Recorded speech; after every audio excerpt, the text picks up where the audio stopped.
If you haven't noticed, life has changed.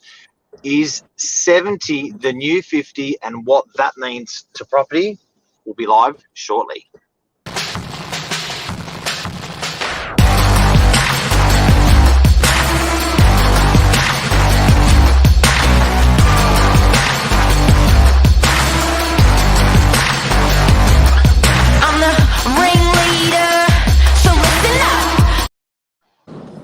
Good morning, everyone. Welcome to Morning Minutes, episode 395, on the road with myself, Michael Bergio, Mark Novak.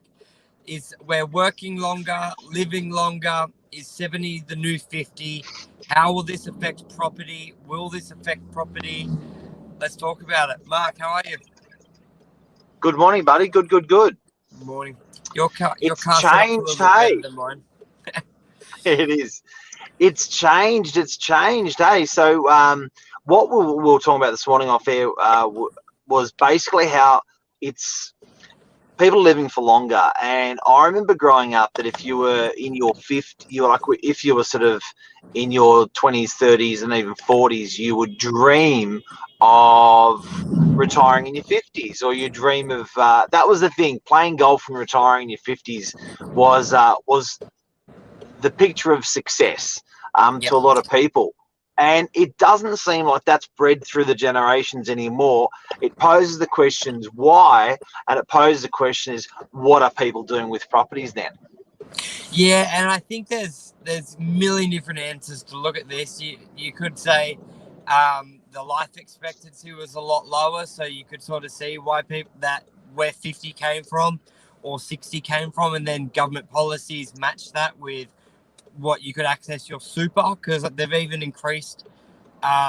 Didn't they increase a few years ago? Super, they added 5 more years before you can get to retirement.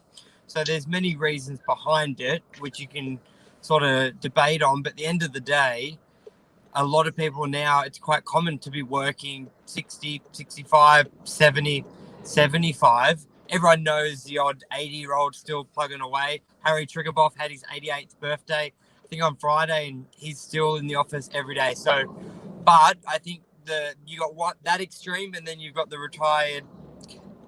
retiring at 40, 50. But I reckon everyone's added 10 to 20 years. So does that mean we're going to be in our houses longer, more concentrated where work is a lot longer? I think so. And I think kids are living with their parents as well a lot longer. I think it was quite common to be out of the home by 18, 22, married by 25, Making a baby. Making a baby. It was very common for, your age. Most of my friends' parents all had us under 30. But I think these days, a lot of people are having families 30 to 35. So I think everything's been pushed back or extended. So we're almost noticing a pattern now, aren't we? It's like life's getting elongated on that back end, and then on that 20 to 30, that's getting expanded out a little bit more as well. So I think that we're seeing that with people that are in there that are now still working at the age of 60 and 70, and kids staying at home as well, it's putting more pressure on the actual accommodation. So I'm finding that rather than people getting their 50s and maybe going to a townhouse or a smaller property before that, now people are actually staying in their existing property a lot longer. Good morning to Anmar, Luke. Luke, life is change. People living in their homes longer, less stock, true. Who would want to retire? Do you know what? That's a really good one, because for me personally, I almost think retirement's dying in a way, whereas if you're doing and it sounds really cliche, but if you're doing what you love with work, why wouldn't you just blow it out another 5, 10 or 15 years if you actually like what you're doing? Why do you have to sort of be that sort of success playing golf at the age of 55 in the golf course with your buddies? Why can't success be measured with just doing what you love at work? Yeah, exactly right. I read a post we've had them on the show before, financial planners, and there was like, does everyone know what their F3 figure was, which was basically financial freedom? Because anyone who's working, they get caught in the trap of, I want to make, they go from starting, I want to make 10 grand a month to 100 grand a month to $1 million a month. And then they're comparing themselves with people making $10 million a month. And before they know it, they've got no life. 40 years has passed. And it's like, well, I've got too much money. What do I do? I've got no life. So it's that balance of, well, instead of retiring at 50, do you only work 2 days? Because let's face it, a lot of people's work is their social life. And where you said that, Mark, where retiring is dying, when you've worked 40, 50, 80 hours a week, and that is your social life and work life, and you cut that away, you're not just retiring from work, you're almost retiring from society. So a lot of people, yeah, they find outlets on the golf course, but there's only so much you can do. So I think people will find that balance of what they can do work longer, but will take back the hours, which mean they may stay in the family home longer. If you look at a home loan, what's a home loan? 25, 30 years. So if people are now staying there an extra 10 or 20 years on top of just your repayment structure, there'll be a lot of people with not much debt at that time. It'll be interesting just to see where the cards fall. And with balance as well, I think it's important if we look at our parents and what they're achieving as well, and also being a little bit social. Do you know what I mean? Like Luke's saying, and we thought, I think that that balance is also part of enjoying their work, where they, like you just said, work is their social life a little bit for the oldies, and then tying that back to accommodation, I guess it's going to mean these guys are going to live in their properties for longer. So rather than, if life expectancy and retirement villages is a big testament of that. Like, there's just so much. The retirement villages are growing greater than what the population's growing, because it seems to be more of a trend or more of a way of life that people are actually seeing out that sort of 80s and 90s in their life. Yes. So that's really interesting, because retirement villages are like tenfold what they were 15 years ago. Do you know what I mean? So 20 years ago. So it's really, really becoming a thing. So our point of today's story is accommodation is changing. Retirement villages is a perfect as a result of us living longer. Retirement villages are a perfect example of that, and staying in our properties are a perfect example of that, because there is a real problem in New South Wales where, and I think greater, and also Australia, that there's a lot of older people that they're now in their 70s. They're sitting on a big block of land and a big house, and now their kids are in their 40s with their own kids and gone. But it's just so expensive to actually get in and out of property and work that they just stay where they are. So empty nesters, they were talking about bringing in a stamp duty concession for people that are downsizing, that qualify, of course, to try to encourage those guys to abandon their big land and their big house, incentivize those guys, so then the younger families can get into these areas, because it's putting a lot of pressure on property prices. You know what I was just thinking as well, Mark? By this, we've naturally almost got 20 more years of capital growth in our investments. So, and what I mean by that is, a lot of people have the concept, buy at early 20s, late 30s, hold your properties until you retire. And a lot of people retire at 55, sell everything, cash out, and go live with the money. But now, if you're going to be working till 75, you've almost got an inbuilt 20 years extra of growth in your investment property, in your home property, before you cash out and sell. So one, that's good. And then two, knowing that, then you've got more time. So maybe, I don't know, doing your degree, doing a bit of travel early, and then saving to buy and getting into the market at 30, 35, 40 may seem really late. But if you're working now till 70, that's the same as you buying at 20, retiring at 50. Obviously, the entries are going to be all different, but it's never too late if you're in your late 20s, early 30s and you haven't bought, because more than likely you're going to be working till 70, 75.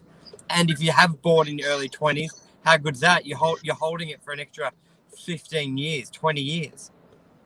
So so what you're saying is owning property, a significant amount of property, to make a difference, or a property to make a difference. You used to be owning it for 40 years from beginning from go to woe, and now you're owning it for 60 years. Yes, 30 to maybe like longer. you could have bought it. Maybe 70. Yeah, exactly. So there's a I think it's pretty good. So it's imperative to So sort of buy and hold. The oldies are more cashed up, a lot more cashed up than they used to be, because their property value is going through another 2 cycles, which is double and double again. Yep, and people That's my age, interesting. and people my age, we're basing our wealth off our parents who they were only buying property to hold for 30 years, but we're going to be buying property to hold for 60, 70 years. So it's even better. Yeah, and I was saying you'll never be as young as you are today. Yeah, absolutely. So what does that mean? Let's go hard.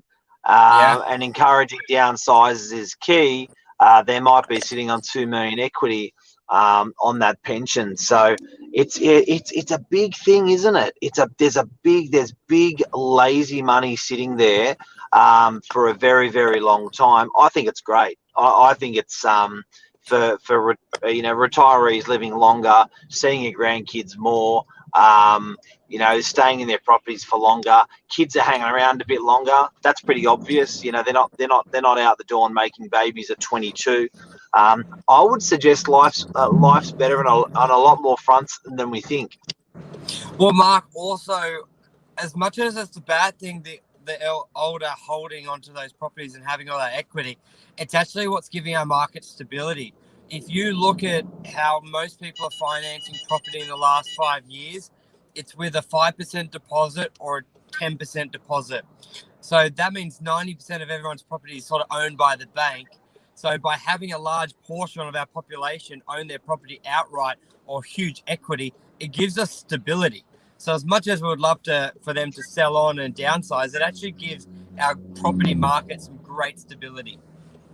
So we don't want them all selling too quick. And everyone who owns a property is 90% geared. So it's good. It's that balance, isn't it? I don't mean to sound churchy or anything, but good life. Yeah. Like if you look at that, if you look at some of these fundamentals facts that we spoke about today, that's a bloody good life. We're living longer. We're building more equity into our properties. There's lazy money sitting there. Also help our kids. Do you know what I mean? So if there's equity there, you can help your kids out possibly a little bit with a deposit and stuff like that, because you're staying 10 or 20 years longer in the home than you traditionally did. That's the biggest advice for any parents out there who, the biggest thing you could do, especially if you're still working, is use your equity to buy properties for your kids and set them up, because it's lazy money. If you've bought a home 20 years ago and you owe 200 grand on it, it's worth it's worth 2 million, which is so realistic. 200, like if you bought it 15, 20 years ago for 800 grand and you've still got a debt of 200 grand, but now it's worth 2 million. Like Mark, anyone who bought in DY 15 years ago paid 800K for it. So they would have, that's like a perfect thing. And they could easily buy 2 or 3 properties, apartments or one house for their kids. And in 20 years, it's going to make a difference, especially when we just traded a knock. Because one thing, which is almost another topic, is soon when knockdowns are now $2 million, Mark, the income to get a loan for that, compared to selling a unit for 900 grand, buying an entry level at 1.2, compared to selling your unit for 950 and buying an entry level at 2 million, you not forget the cash component of it. You almost need double the income, double your pay slip, and that's not very doable for a lot of people, if anyone, to double it in a short amount of time, or get the cash to cover the difference. So more than ever, for the people, the parents at home, pull some money out, buy it in your name or for the kids. I think it's, use that lazy money, especially if you're still working. I think that's a wrap. That's a wrap, guys. Interesting observation. I love taking stuff that's happening around us and actually talking about it, because sometimes you just, it's all going by and you miss it. That's a big one. People are getting older. They're changing their properties. There's more money there in some. It's all good, mate. Have a great day, everyone. Monday looks like it's good weather out there today. It's holding. Yeah. It's not going to be sunny. It's not going to be in sunny Novak's Sydney. weather All right, report. legend. Cheers. Bye. That's it. See you guys. Take care. Love you. See ya. Bye. Brand and have you frozen?